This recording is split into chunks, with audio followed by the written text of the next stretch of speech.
18 বছর বয়স, ফুটবল খেলতে যে হাঁটুর লিগামেন্ট ছিঁড়ে গিয়েছিল, আজকে কেবল 1 মাস হলো। তো ওর কিন্তু আমরা এসিএল এর সাথে এলইটি, ল্যাটারাল এক্সট্রা আর্টিকুলার টেনিটোসিস, দুটো অপারেশন করা হয়েছিল। এসিএলটা আর্থ্রোস্কোপিক এবং বাইরের দিকে 3 ইঞ্চির মতো কেটে আমরা এলইটি অপারেশন করেছিলাম। তো এলইটি করার পর দেখেন আজকে মাত্র 1 মাসের ফলো আপ, এক্সেলেন্ট। সে অনেকগুলো এক্সারসাইজ করে আমাদেরকে দেখালো, হাঁটু ভাঁজ করে দেখালো, হাঁটু সোজা করে দেখালো, অনেকগুলো ব্যায়াম কিন্তু সে করে দেখালো। তার হাঁটুতে কোনো পেইন নাই বললেই চলে। হাঁটু অলমোস্ট প্রায় 90 ডিগ্রি ভাঁজ হয়ে গেল আজকে 1 মাস।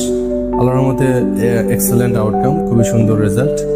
এটা ইম্পর্টেন্সটা হচ্ছে এটা যে আমরা কখন এলইটি করব। সাধারণত আমরা এলইটি করি তখন যখন কেউ পেশাদার ফুটবল খেলতে চায় বা খেলাটা তাদের নেশা, খেলা একবার ইনজুরি হলো আবার খেলতে চায়, তাদের জন্য আসলে কম বয়স এবং যাদের বয়স 30-এর কম, যারা ফুটবল খেলতে চান, যারা পেশাদার অ্যাথলেট। তারপর হচ্ছে যাদের টিবিআর স্লোপটা পিছন দিকে একটু বেশি থাকে নর্মালি, কারো যদি আবার একটা হচ্ছে কারো যদি রিকারেন্ট হয়, কারো একবার আগে কখনো এসিএল করা হয়েছিল অপারেশন, সেটা আবার ছিঁড়ে গেছে, রিকারেন্ট ইনজুরি, অথবা আগে অপারেশন করা হয়েছিল এখনো পা লুজ, তাদের ক্ষেত্রে কিন্তু এলইটি করা হয়।